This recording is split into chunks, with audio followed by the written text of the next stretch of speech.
Hello and welcome to the second episode of From the Stretch. It is Wednesday, February 4th, 2026. And of course, I'm your host, Jason DiCanio, welcoming you to this second show of History in the Making. We're here every Monday, Wednesday, and Friday, and we hope that you enjoyed the first show where we took a look at all the events pertaining to February 2nd, which was Groundhog's Day. So now we jump to February 4th. And as long as we're on the Monday, Wednesday, Friday schedule here, you'll get different dates. And of course, you might get odd dates, might get even dates, whatever the case. So February 4th, what was it all about? Well, let's take a look at the timeline and show you exactly what we're going to be looking at tonight. All right, let me get this going here. I still have a lot. All right, I'll be reading it from here. But then, of course, the timeline shows you exactly what we're going to be looking at. First up, 1789, George Washington unanimously elected first U.S. president. And then we jump to 1826 for The Last of the Mohicans is published.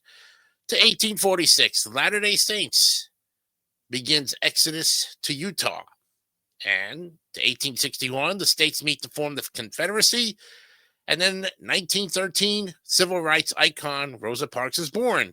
We'll take a break and then go to Germany in 1915 to where they declare war zone around the British Isles. Ford buys Lincoln.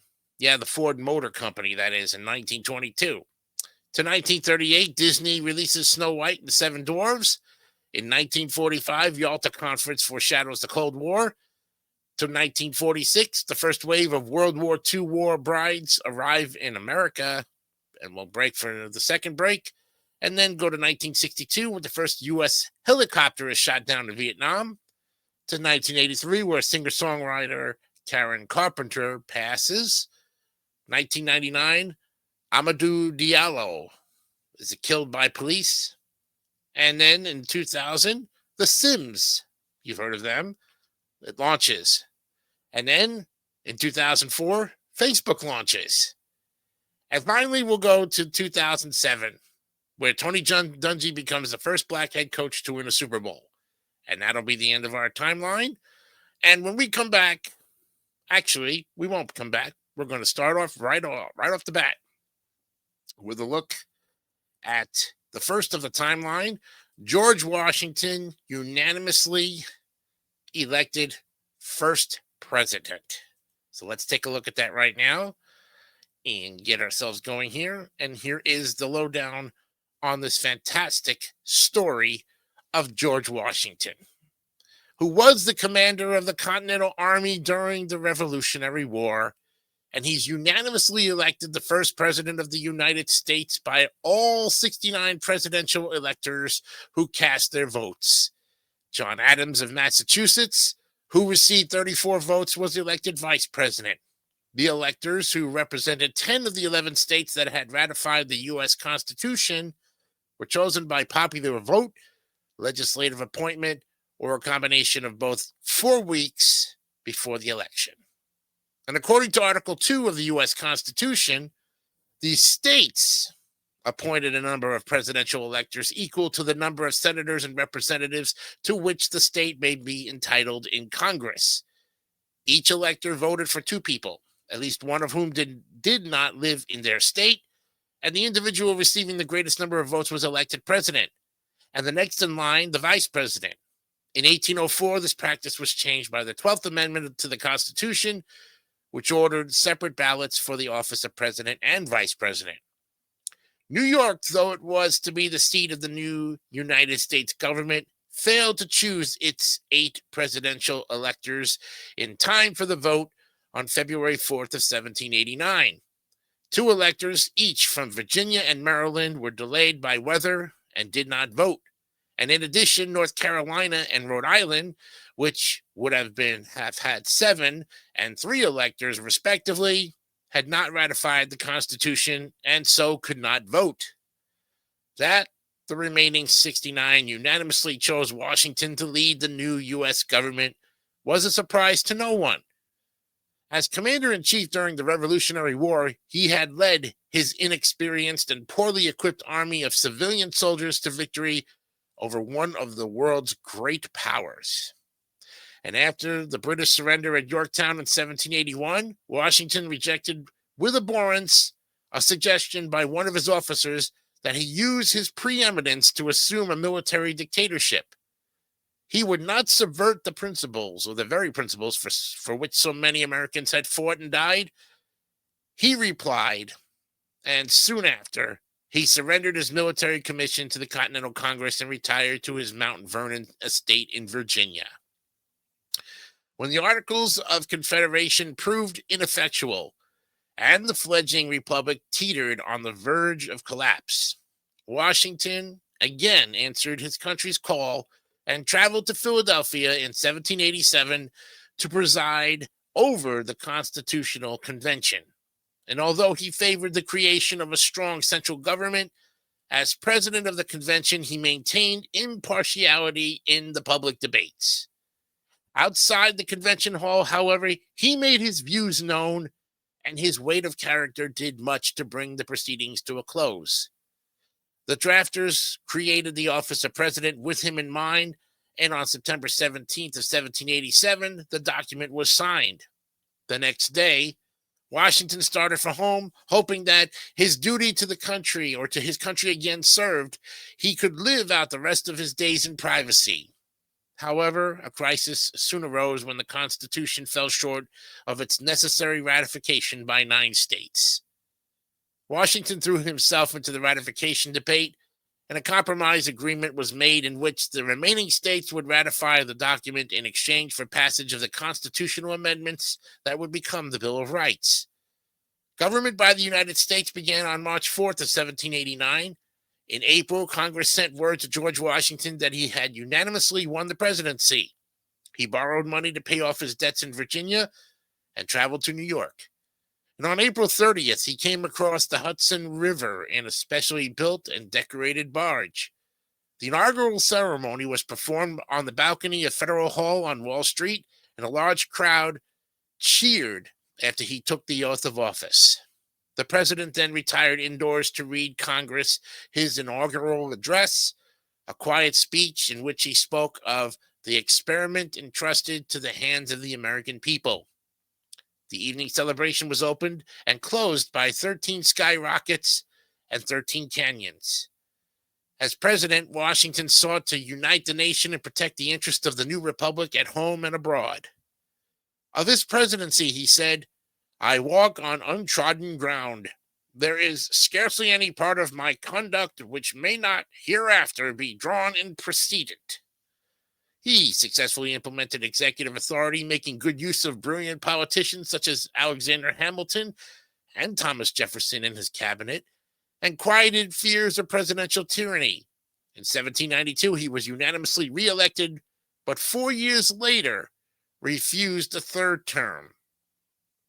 In 1797, he finally began his long-awaited retirement at Mount Vernon. He died on December 14th, 1799. And his friend Henry Lee provided a famous eulogy for the father of the United States: first in war, first in peace, and first in the hearts of his countrymen. Beautiful. Nicely done. So there you have it.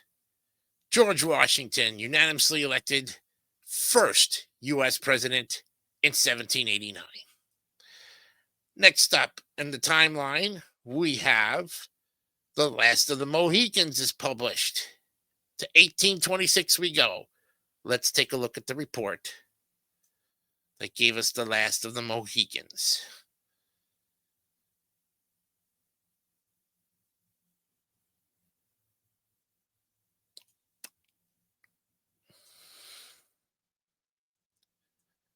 Okay, here we go. And The Last of the Mohicans is published. February 4th, 1826, The Last of the Mohicans by James Fenimore Cooper is published. One of the earliest distinctive American novels. The book is the second of the 5 novel series called The Leatherstocking Tales. Cooper was born in 1789 in New Jersey and moved the following year to the frontier in upstate New York, where his father founded frontier town Coopersville. Cooper attended Yale but joined the Navy after he was expelled for a prank. And when Cooper was about 20, his father died and he became financially independent. Having drifted for a decade, Cooper began writing a novel after his wife challenged him to write something better than he was reading at the moment. His first novel, Precaution, modeled on Jane Austen, was not successful, but his second, The Spy, influenced by the popular writings of Sir Walter Scott, became a bestseller, making Cooper the first American major novelist. The story was set during the American Revolution and featured George Washington as a character. He continued to write about the American frontier in his third book, The Pioneer, which featured backcountry scout Natty Bumppo, but known in this book as Leather Stocking. The character, representing goodness, purity, and simplicity, became tremendously popular and reappeared by popular demand in 5 more novels known collectively as the Leather Stocking Tales. The second book in the series, The Last of the Mohicans, is still widely read today, and the 5 books span Bumppo's life, from coming of age through approaching death.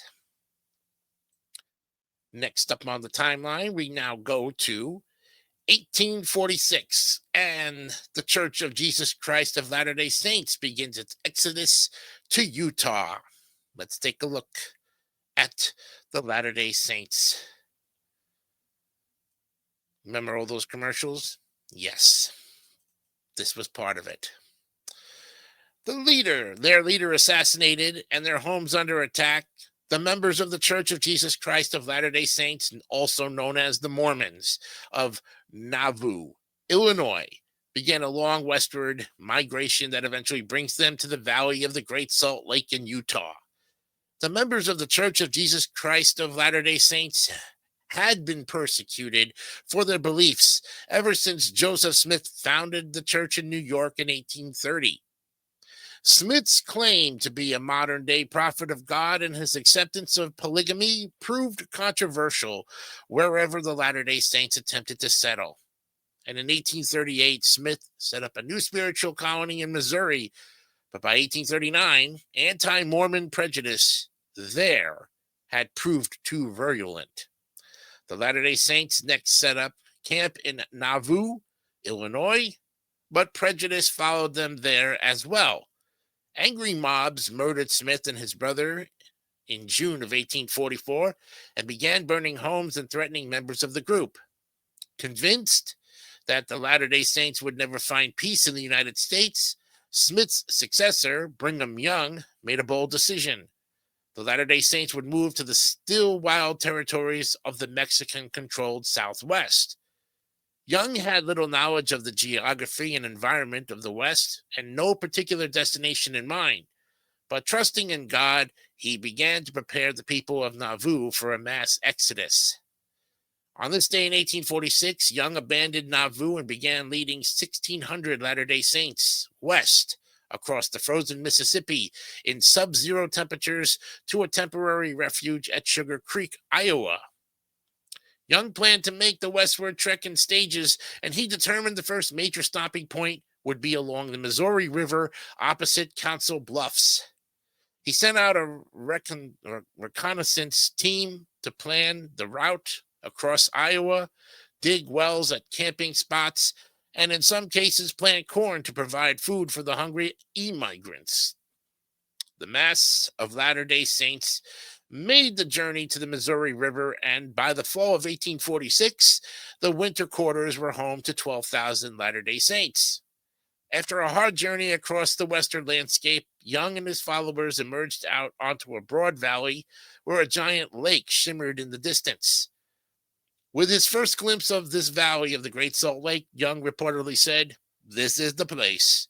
And that year, some 1,600 people arrived to begin building a new civilization in the valley. The next year, 2,500 more made the passage. And by the time Young died in 1877, more than 100,000 people were living in the surrounding Great Basin, the majority of them Latter-day Saints.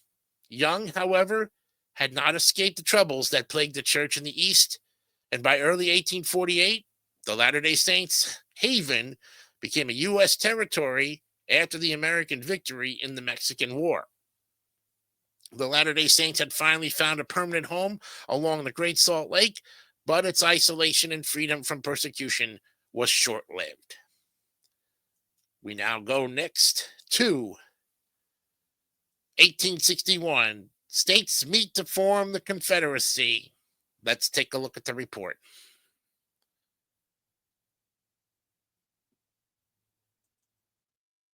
In Montgomery, Alabama, delegates from South Carolina, Mississippi, Florida, Alabama, Georgia, and Louisiana convene in Montgomery to establish the Confederate States of America. As early as 1858, the ongoing conflict between the North and the South over the issue of slavery led Southern leadership to discuss a unified separation from the United States. And by 1860, the majority of the slave states were publicly threatening secession if the Republicans, the anti-slave party, won the presidency. Following Republican Abraham Lincoln's victory over the divided Democrat Party in November of 1860, South Carolina immediately initiated secession proceedings. On December 20th, its legislature passed the Ordinance of Secession, which declared that the union now subsisting between South Carolina and the other states under the name of the United States of America is hereby dissolved. After the declaration, South Carolina set about seizing forts, arsenals, and other strategic locations within the state. Within 6 weeks, 5 more southern states had followed South Carolina's lead. In February of 1861, representatives from 6 seceded states met in Montgomery, Alabama, to formally establish a unified government, which they named the Confederate States of America. To February 9th, Jefferson Davis of Mississippi was elected the Confederacy's first president.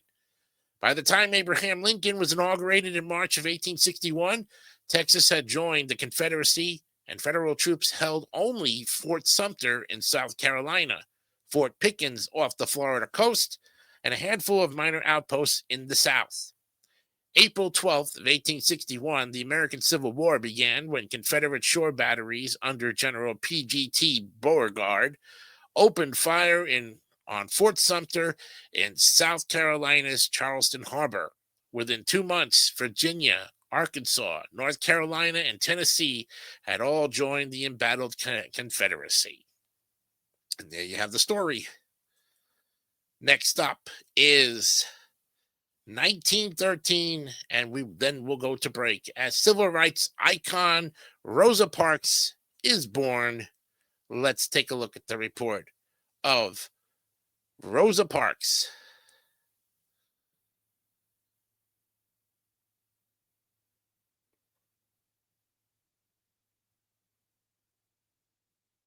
Okay, do I have it? Is the question.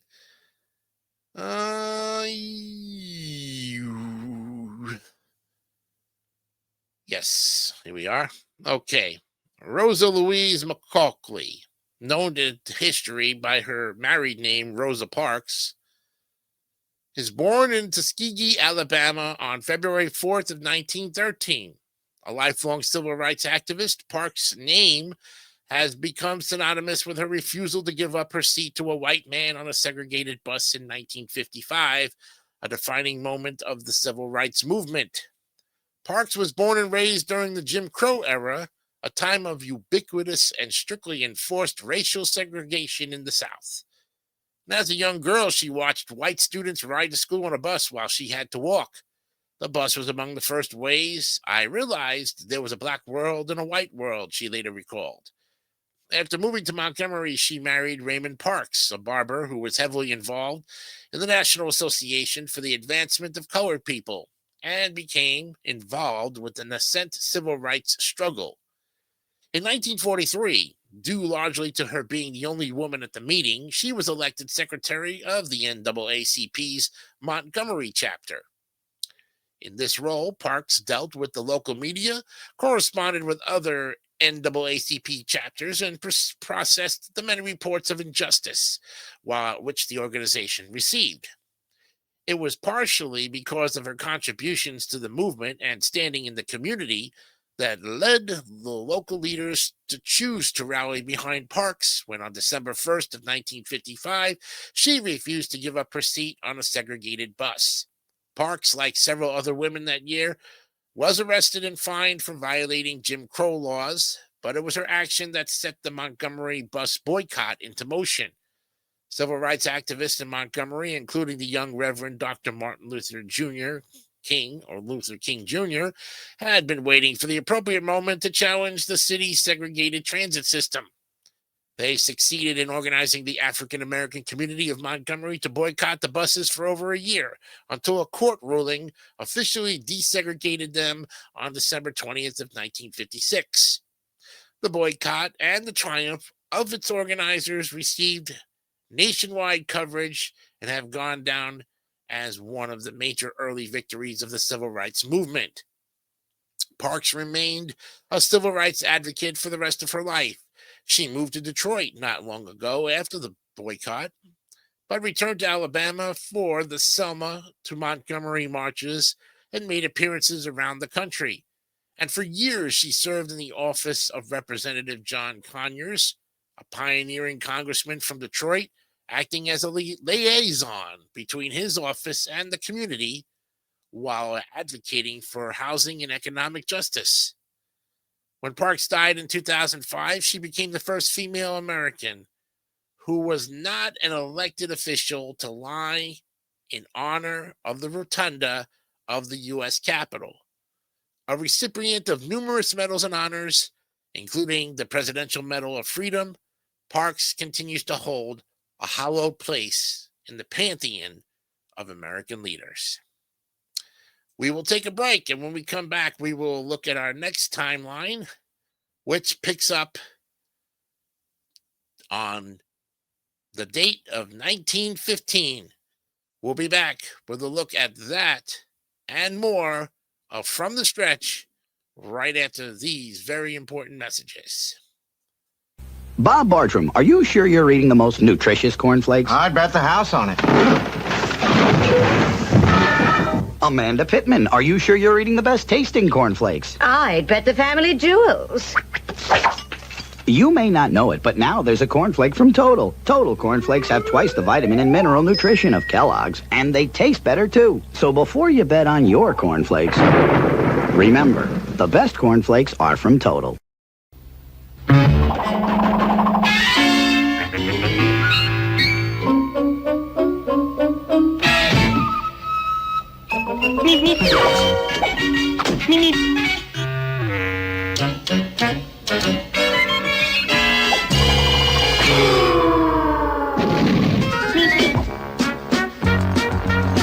...1971 Roadrunner.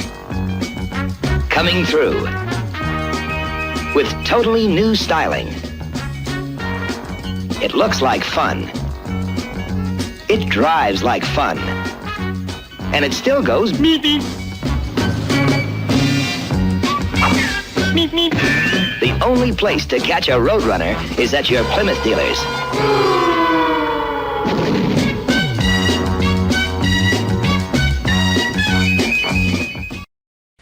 Colonel Steve Austin, the $6 Million Man, and the new Bionic Transport and Repair Station. The rocket's crashing! We'll put him in the Bionic Repair Station. We can rebuild him. We'll replace the modules in the bionic arm. No injury here. We'll have to check his eye. Bionic eye, A-OK. $6 Million Man, ready for action. New Bionic Transport and Repair Station sold separately. The $6 Million Man, new from Kenner. I hate to admit it, but these pork chops are better than mine. They're crispier, but tender and juicy. The seasoning. How did Mary get these pork chops so scrumptious? Ask Mommy. New oven fry coating for pork. New oven fry? Lets me fry pork chops in the oven with a deliciously different flavor. Tender. Oh, extra crispy. Tastes great. Oven fry for pork. It's new. Chrissy, what'd you do? Move in here? Dad, I'm almost ready. Ready? Where's the rest of your dress? Oh, Dad, all the women are wearing them like this. Women. But you're a kid. Just hand me my secret and the place is yours. Use mine. It's strong. And since you're a woman. Exactly, which is why I need my secret. Secret's made for women's perspiration. See? pH balance. Come on, Chrissy. We all perspire the same. A woman's perspiration pH can be higher than a man's, as this shows you. And pH Balance Secret actually works with a woman's chemistry to help keep her dry. Sounds strong. Yep, secret really works. Well, maybe your old dad... Sorry, it's just for me. A woman. Woman? Just a kid. Secret, strong enough for a man, but pH balanced for a woman. Germany declares war zone around the British Isles. And looking at the date here, it's a good one indeed. Oh, yeah. 1915 is what we're talking about. At a full 2 years before Germany's aggressive naval policy would draw the United States into the war against them, Kaiser Wilhelm announces an important step in the development of that policy, proclaiming the North Sea a war zone, in which all merchant ships, including those from neutral countries, were liable to be sunk without warning. In widening the boundaries of naval warfare, Germany was retaliating against the Allies for the British-imposed blockade of Germany in the North Sea, an important part of Britain's war strategy aimed at strangling its enemy economically. By war's end, according to official British counts, the so-called hunger blockade would take some 770,000 German lives. The German Navy, despite its attempt to build itself up in the pre-wars, was far inferior in strength to the peerless British Royal Navy. After resounding defeats of its battle cruisers, such as that suffered in the Falkland Islands in December of 1914, Germany began to look to its dangerous U-boat submarines as its best hope at sea.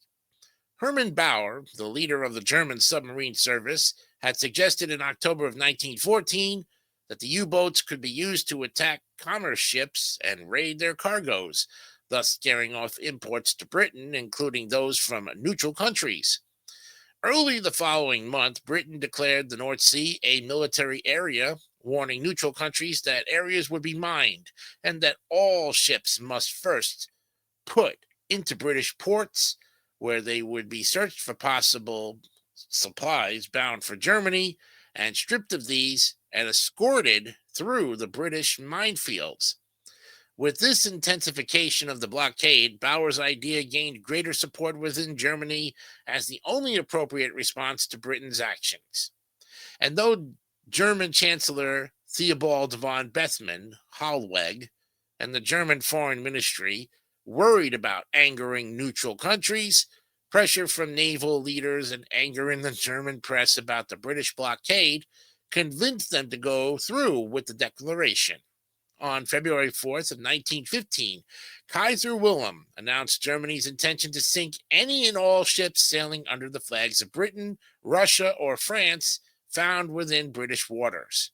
The Kaiser warned neutral countries that neither crews nor passengers were safe while traveling within the designated war zone around the British Isles. If neutral ships chose to enter British waters after February 18th, when the policy went into effect, they would be doing so at their own risk.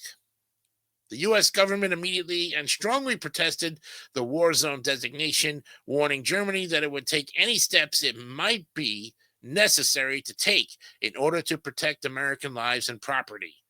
Subsequently, a rift opened between Germany's politicians, who didn't want to provoke America's anger, and its Navy, which was determined to use its deadly U-boats to the greatest possible advantage. After a German U-boat sank the British passenger ship Lusitania on May 7th of 1915, killing over 1,000 people, including 128 Americans, pressure from the U.S. prompted the German government to greatly constrain the operation of submarines. U-boat warfare was completely suspended that September.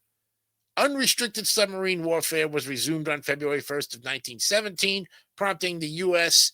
2 days later to break diplomatic relations with Germany. Wow.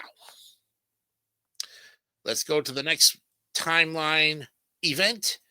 It's Ford buys Lincoln in 1922. And I'm not talking about the Lincoln, Abraham Lincoln. We're talking about the Ford Motor Company, Henry Ford, that acquires the failing luxury automaker Lincoln Motor Company for $8 million. The acquisition came at a time when Ford, founded in 1903, was losing market share to its competitor General Motors, which offered a range of automobiles, while Ford continued to focus on its utilitarian Model T. And although the Model T, which first went into production in 1908, had become the world's best-selling car and revolutionized the auto industry, it had undergone few major changes since its debut. And from 1914 to 1925, it was only available in one color, black. Then, in May of 1927, lack of demand for the Model T forced Ford to shut down the assembly lines on the iconic vehicle. Later that year, the company introduced the more comfortable and stylish Model A, a car whose sleeker look resembled that of a Lincoln automobile. In fact, the Model A was nicknamed the Baby Lincoln. Henry Leland, founder of the Cadillac auto brand, established the Lincoln Motor Company in 1917, and he reportedly named the new venture after his hero, President Abraham Lincoln. Facing financial difficulties, Lincoln was purchased by Ford in 1922. Henry Ford's son, Edsel, was instrumental in convincing his father to buy Lincoln and played a significant role in its development as Ford's first luxury division. Edsel Ford had succeeded his father as company president in January of 1919 after the elder Ford resigned following a disagreement with a group of stockholders. However, father and son soon managed to purchase the stock of these minority investors and regain control of the company. One of Edsel Ford's major contributions as president of Ford was the styling of cars, which he believed could be good-looking as well as functional. His push for style upgrades to the Model T eventually helped to convince his father to drop his famous rule: you can have any color as long as it's black. The Model A, successor to the Model T, was available in a variety of colors from the start. But in the 30s, Ford's Lincoln division introduced its popular Zephyr model, which was inspired by the Burlington Zephyr, a streamlined diesel-powered express train that debuted amid great fanfare in 1934 and featured an engine built by General Motors. The Lincoln Continental, which architect Frank Lloyd Wright reportedly described as the most beautiful car ever made, launched in 1939 and was a flagship model for decades. President John Kennedy was riding in a 1961 Lincoln Continental when he was assassinated in Dallas, Texas in 1963. Other leading Lincoln models over the years have included the Town Car, a full-size luxury sedan released in the 80s, although Henry Ford had a custom-built vehicle called a Town Car in the 20s, and the Navigator, a full-size luxury sport utility vehicle that launched in the late 90s.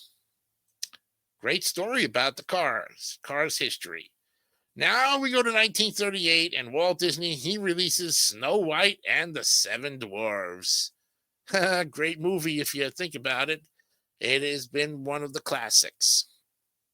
So see for yourself what the genius of Walt Disney has created in his first full-length feature production, proclaimed the original trailer for Snow White and the Seven Dwarfs, released on February 4th of 1938.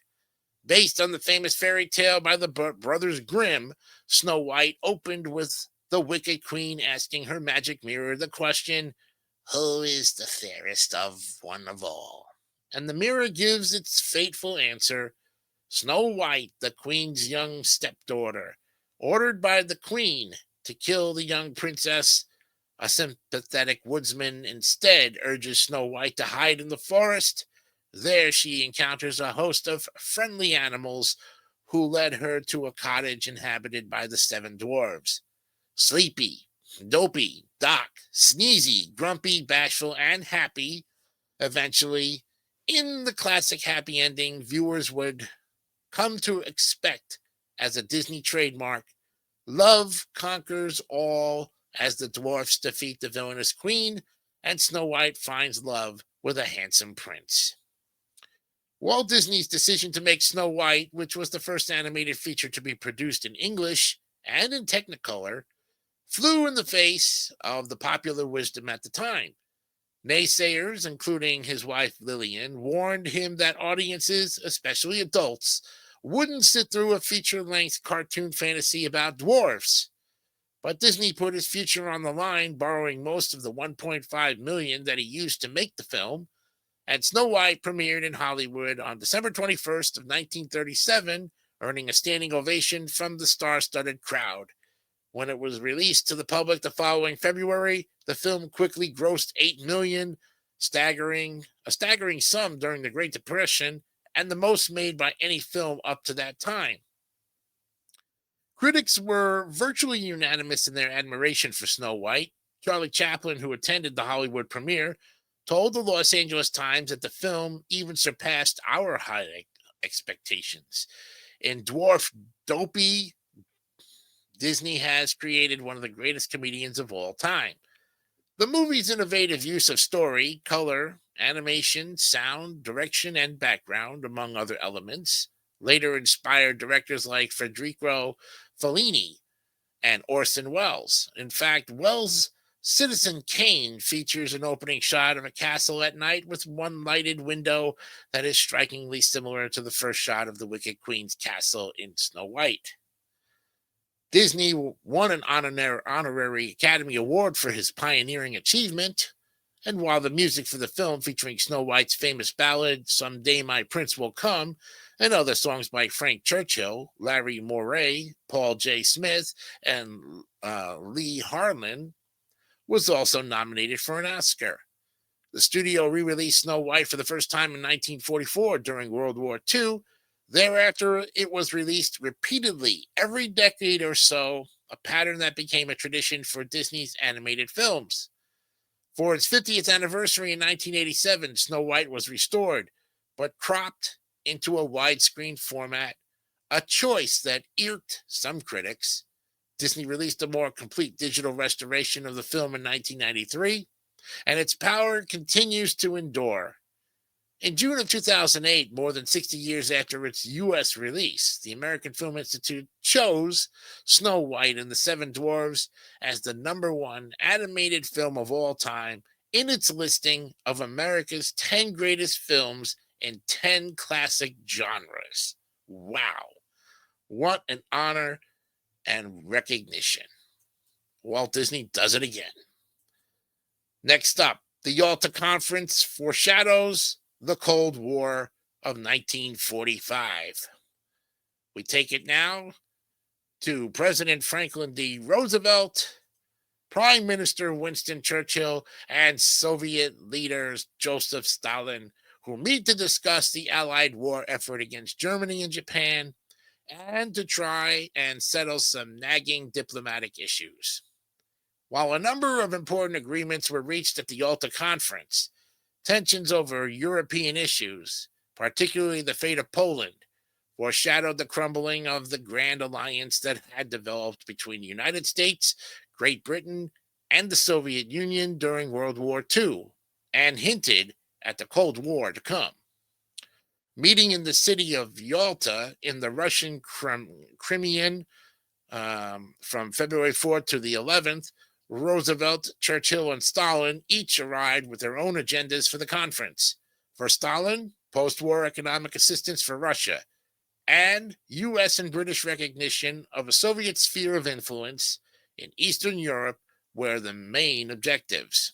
Churchill had the protection of the British Empire foremost in his mind, but also wanted to clarify the post-war status of Germany. Roosevelt's goals included consensus on establishment of the United Nations and gaining Soviet agreement to enter the war against Japan once Hitler had been defeated. None of them left Yalta completely satisfied. There was no definite determination of financial aid for Russia, and many issues pertaining to Germany were deferred for further discussion. As for the United Nations, Stalin wanted all 16 Soviet republics represented in the General Assembly, but settled for 3. The Soviet Union as a whole, Belarusia, and the Ukraine. However, the Soviets did agree to join in the war against Japan 90 days later after Hitler's Germany was defeated. It was over the issue of the post war status of Poland. However, the animosity and mistrust between the United States and the Soviet Union that would characterize the Cold War were most readily apparent. Soviet troops were already in control of Poland. A pro-communist provisional government had already been established, and Stalin was adamant that Russia's interest in that nation be recognized. The United States and Great Britain believed that the London-based non-communist Polish government in exile was most representative of the Polish people. The final agreement merely declared that a more broadly based government should be established in Poland.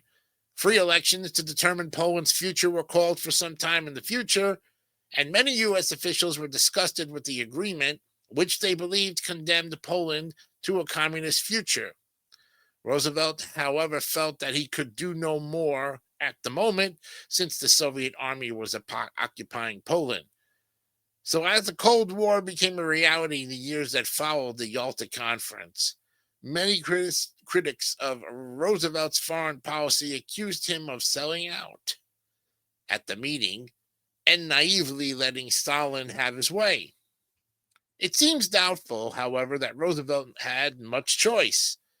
He was able to secure Russian participation in the war against Japan. Russia declared war on Japan on August 8th of 1945, and he established the basic principles of the United Nations and did as much as possible to settle the Poland issue. With World War II still raging, his primary interest was in maintaining the Grand Alliance. He believed that troublesome political issues could be postponed and solved after the war.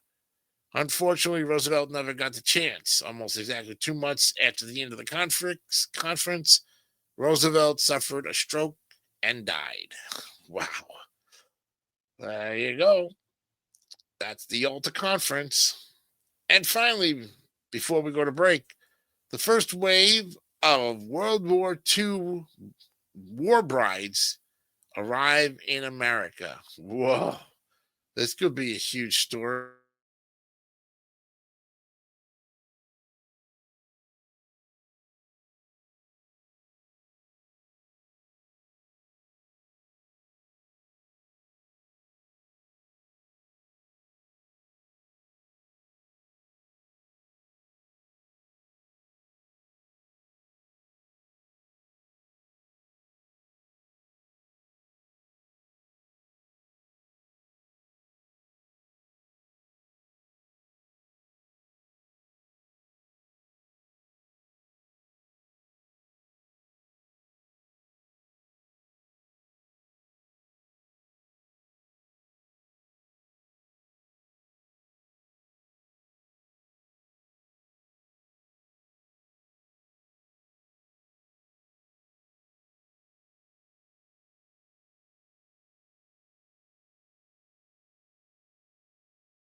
Okay, welcome back here to the show. Sorry about the delay here.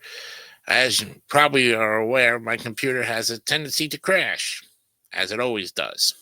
It crashed during the most important times of when we needed to actually work. So with that, we're going to go back and look at the Yalta Conference. It was yep. Let's see where we were going to go here. All right. So where I left off was, okay, Roosevelt's goals included consensus on establishment of the United Nations and gaining Soviet agreement to enter the war against Japan once Hitler was defeated. Let me see. I don't think it was. All right, I think it had something to do with the United Nations. Okay. Yeah. Okay. So he established the United Nations, getting Soviet agreement to enter the war against Japan once Hitler was defeated. None of them left Yalta completely satisfied. There was no definite determination of financial aid for Russia. Many issues pertaining to Germany were deferred for further discussion. And as for the United States, Stalin wanted all 16 Soviet republics represented in the General Assembly, but settled for 3: the Soviet Union as a whole, Belarus, and the Ukraine. However, the Soviets did agree to join in the war against Japan 90 days after Hitler's Germany was defeated. It was over the issue of the post-war status of Poland, however, that the animosity of mistrust between the United States and the Soviet Union that would characterize the Cold War were most readily apparent. Soviet troops were already in control of Poland. A pro-communist provision government had already been established, and Stalin was adamant that Russia's interest in the nation, or that nation, be recognized. The United States and Great Britain believed that the London-based non-communist Polish government in exile was most representative of the Polish people. The final agreement merely declared that a more broadly based government should be established in Poland. Free elections to determine Poland's future were called for sometime in the future, and many U.S. officials were disgusted with the agreement, which they believed condemned Poland to a communist future. Roosevelt, however, felt that he could do no more at the moment since the Soviet army was occupying Poland. And as the Cold War became a reality in the years that followed the Yalta Conference, many critics of Roosevelt's foreign policy accused him of selling out at the meeting and naively letting Stalin have his way. It seems doubtful, however, that Roosevelt had much choice. He was able to secure Russian participation in the war against Japan. Russia declared war on Japan on August 8th of 1945, established the principles of the United Nations, and did as much as possible to settle the Poland issue. With World War II still raging, his primary interest was in maintaining the Grand Alliance, and he believed that troublesome political issues could be postponed and solved after the war. Unfortunately, Roosevelt never got that chance. Almost exactly 2 months after the end of the conference, Roosevelt suffered a stroke and died. Wow. All right. And that takes us now next to 1946 with the first wave of World War II brides that arrive in America. Let's take a look at that article. Here we are. And this one has it.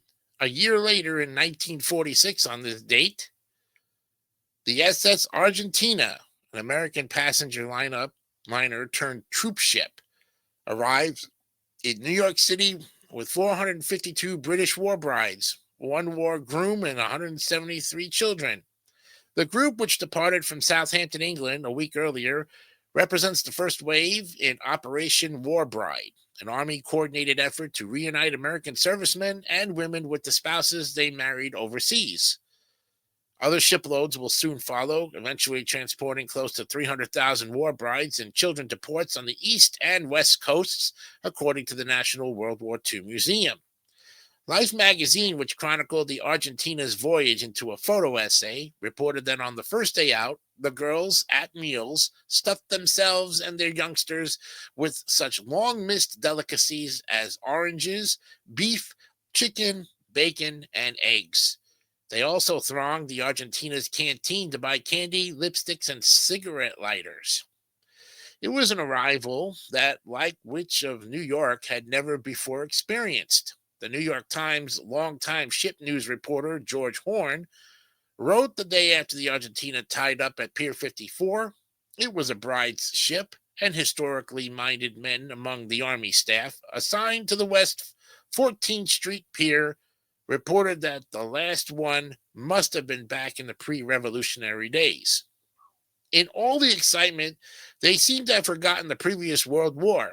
The National World War I Museum and Memorial reports that, while we do not know the exact number, research shows that between 5,000 to 18,000 women migrated to the United States after the World War I as war brides from Belgium, England, Ireland, France, Russia, Italy, and Germany. The Argentina's passengers represented just the first wave of war brides. On February 10, 1946, the far larger British liner Queen Mary arrived in New York, carrying a reported 1,719 war brides and 615 children. The Queen Mary alone would transport nearly 13,000 British and European war brides and children to the U.S. and Canada in 6 voyages over the next several months, followed by another 7 trips to Canada later in the year. And as the war wound down in late 1945, American leaders began to plan for this influx of new citizens. To get around restrictive U.S. immigration laws, Congress passed the so-called War Brides Act on December 28th of 1945 to expedite the admission to the United States of alien spouses and alien minor children of citizen members of the United States Armed Forces.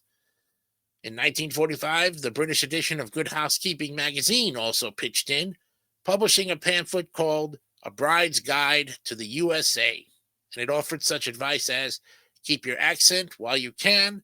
Most English accents, especially when spoken by a girl, are regarded in America as charming.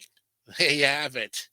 Okay, we will be back with the rest of the timeline going to 1962 when we return from the stretch right after these very important messages.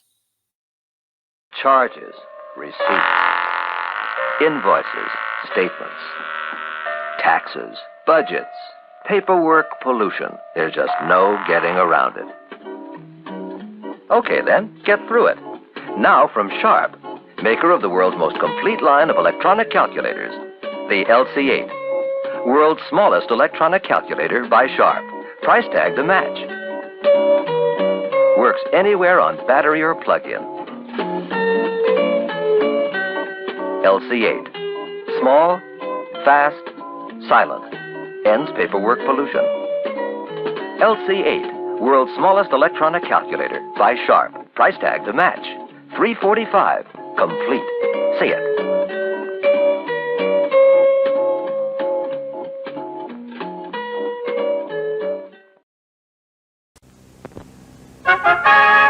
It's good to know this about Olds.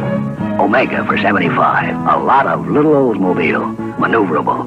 A nimble handling compact. But Omega's economy is the big story. 21 miles per gallon on the highway and 16 in the city with its 50 standard 6, according to published EPA tests. Compact Omega. A lot of little Olds. It's a good feeling to have an Olds around you. Hey, bet you could use a microwave oven. Sure, but where would I put it? If I move this, then I gotta move this. And this goes there. Presenting the microwave oven you don't have to make space for. The Spacemaker microwave oven from GE. And this goes there. Spacemaker fits right over your range, and it even has an exhaust fan and work light. You don't have to make space for a Spacemaker. GE, we bring good things to life. Crazy Yeti's greatest TV and video sale ever. Get a video recorder, color TV, large screen TV, video camera, even an audio video component system. Get it all on sale now during Crazy Yeti's greatest TV and video sale ever. Remember, we are not undersold. We will not be undersold. We cannot be undersold, and we mean it. So get anything and everything in TV and video. Get it now during Crazy Yeti's greatest TV and video sale ever. Crazy Yeti, his prices are insane.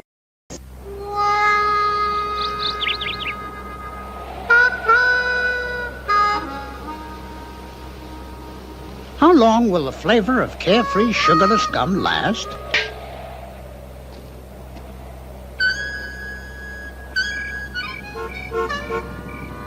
Till the cows come home. Welcome home. Carefree peppermint with NutraSweet, the flavor lasts. All right, welcome back to From the Stretch. Sorry about the delay there in the last segment, but we've kind of picked up where we left off. And we'll now start our next set of timeline events to 1962, where the first U.S. helicopter is shot down in Vietnam. And it was one of 15 helicopters ferrying South Vietnamese army troops into battle near the village of Hong Mai in the Mekong Delta.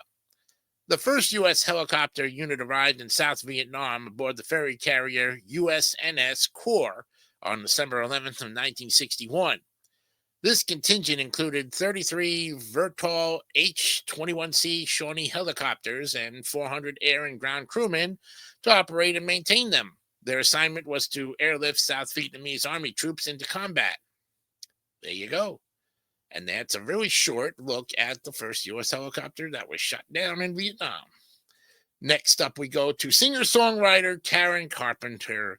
She passed away on this date back in 1983, and we will look at her tremendous life right now in our legacy story. Karen Carpenter, a singer who long suffered under the burden of the expectations that came with pop stardom, died on February 4th of 1983, succumbing to heart failure brought on by her long, unpublicized struggle with anorexia. Carpenter had a fixation with her weight from the earliest days performing with her brother Richard in and around their hometown of Downey, California. As a teenager, she dropped at least 25 pounds on a popular and severe weight loss program known as the Water Diet, so that by the time she and Richard burst on the pop scene with their smash hit Close to You in the summer of 1970, she was a thin but healthy 20-year-old carrying 120 pounds on a 5x5 frame. She maintained that weight through the early years of the Carpenter's success, yet it appears that Karen's insecurities about her appearance only grew, even as she was becoming one of the biggest pop stars of the era. In pictures printed in Rolling Stones magazine in late 1974, when the Carpenters were one of the most successful acts in all of pop music, Karen looks healthy. And yet, by mid-1975, the Carpenters were forced to cancel tours of Japan and Europe after Karen collapsed on stage in Las Vegas. Her weight had plummeted to only 90 pounds, and though it would rebound somewhat after a brief hospitalization, the next 7 years were a repeating cycle of dramatic weight loss, collapse, and then hospitalization. The name of Karen's condition was virtually unknown to the public at this time, but all that was about to change. Early on the morning of February 4th, 1983, while staying in her parents' home in Downey, she suffered a deadly heart attack brought on by the physiological stresses placed on her systems by the disease whose name soon entered the public consciousness, anorexia nervosa. She was only 32 years of age. Shame. And her singing will always be legacy. To 1999, Amadou Diallo was killed by the police. Oof. Let's take a look at this one here. I think this is up. Up we go. No. Nope. Not there. Okay.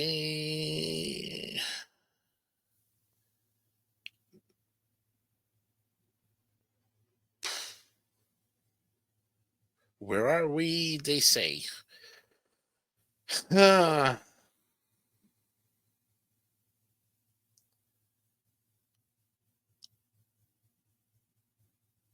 Here we are. Okay. So, plainclothes officers of the New York Police Department,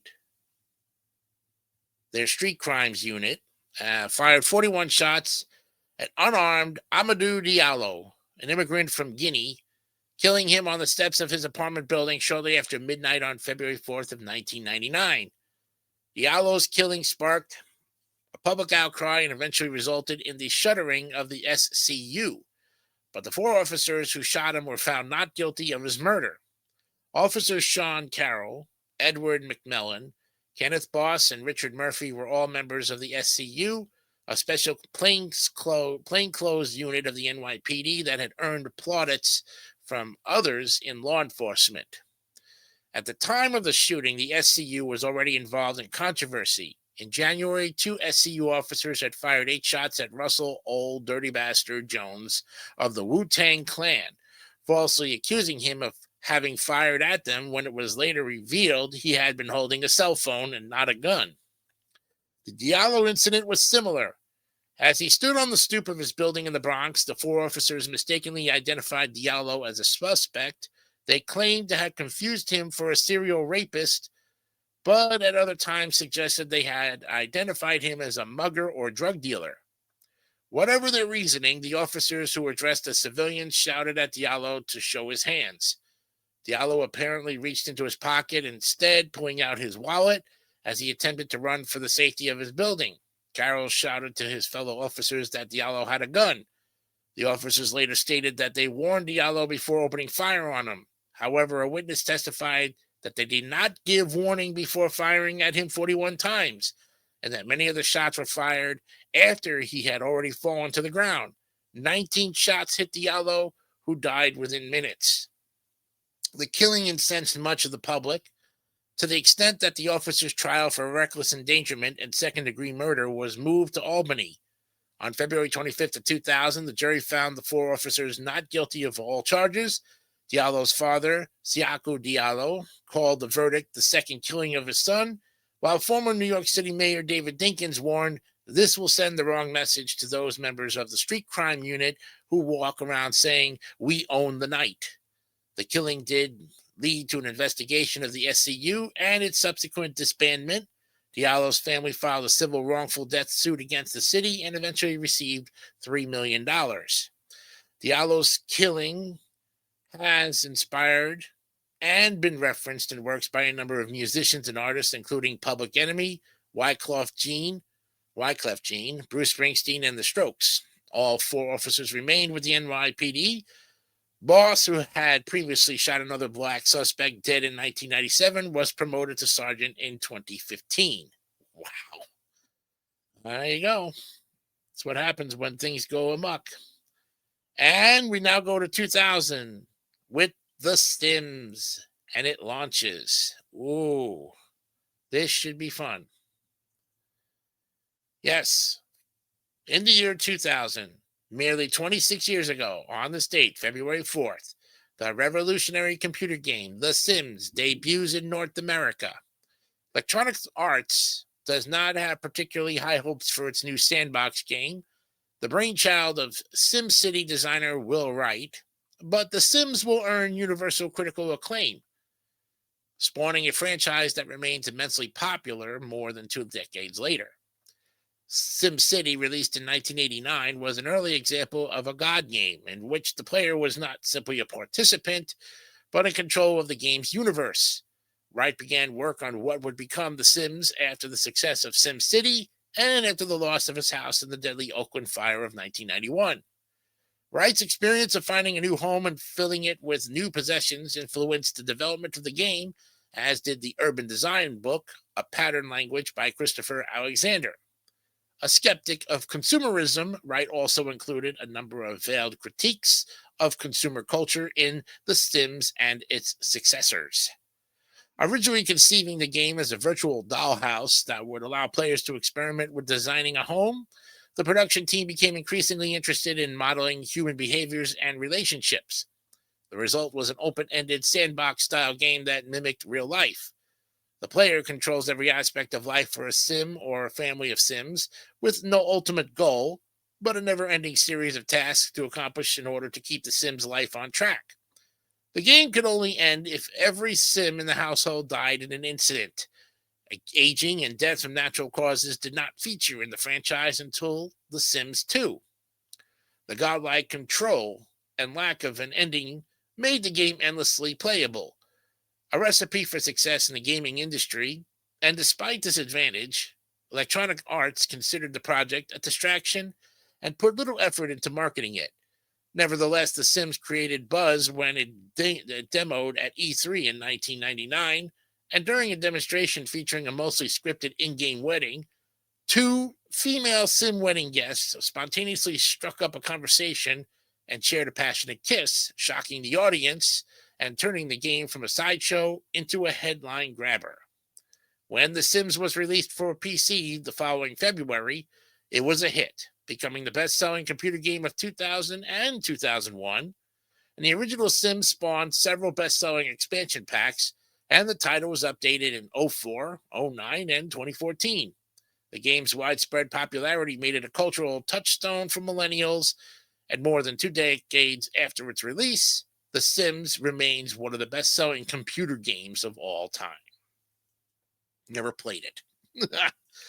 Now we go to a great milestone in history, Facebook. It launches on February 4th of 2004, and we get to talk about Facebook. Yay. We finally made it.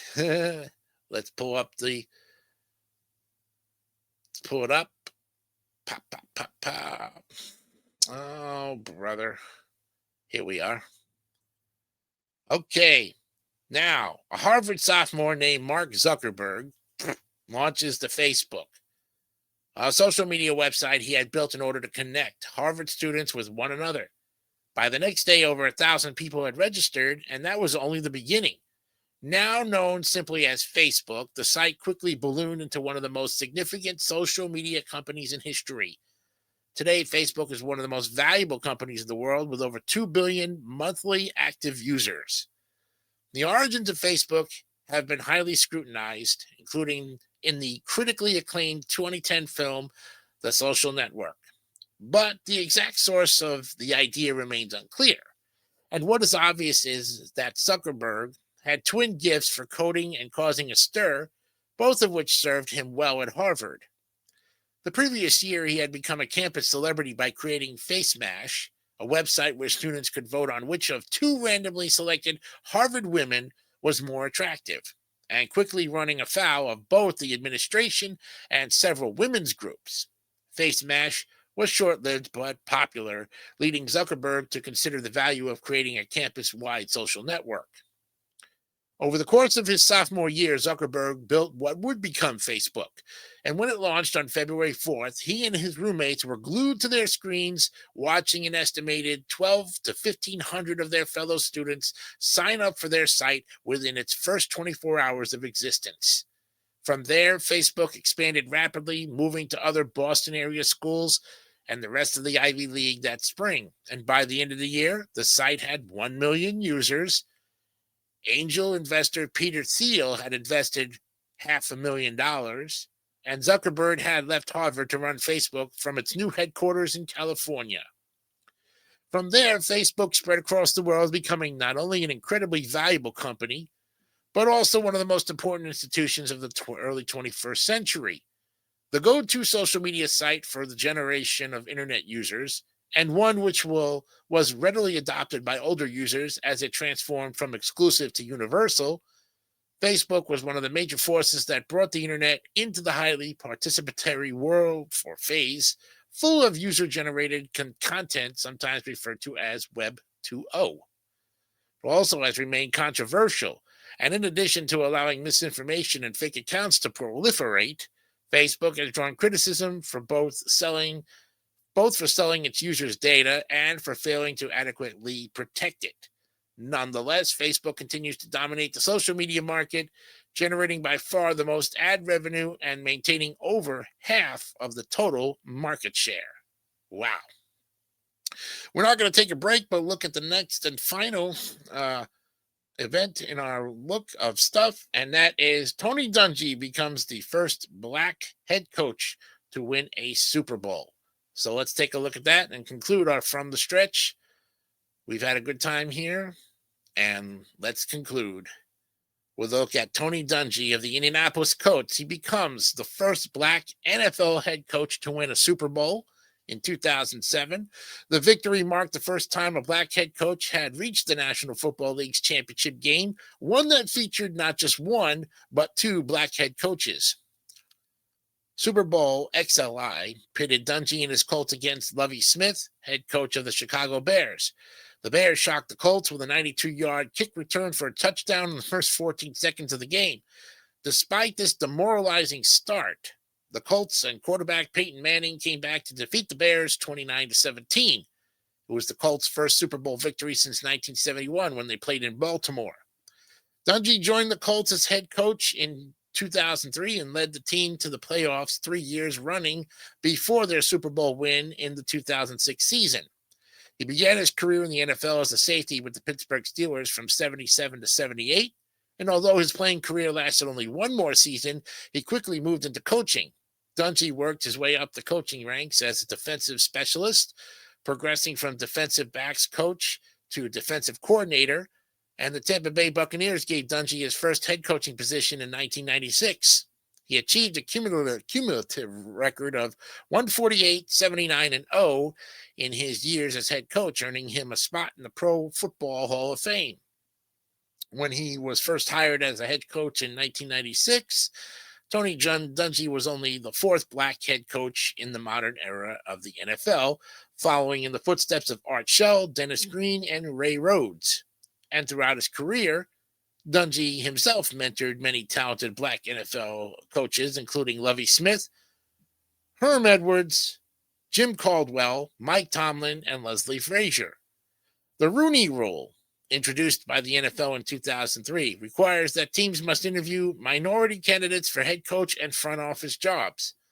But in a professional sport where more than half of NFL players were black and most of the owners white, the Washington Post reports the league still lags in recognizing and promoting black coaching talent. And there you have it, folks. The timeline of February 4th is concluded. Great timeline indeed, and you can follow along with us here at history.com and look at everything there, including fact checks and all the other things you need to make these articles as accurate as you want them to be. We gave you a little brief history of our timeline on February 4th. Join us on February 6th, which is this Friday, for the look at the events of that important date in our history timeline. Episode 3 of From the Stretch comes to you this Friday. We'll see you then. I'm Jason Canio. Have a great night, and always remember to be honest in everything you do. Good night.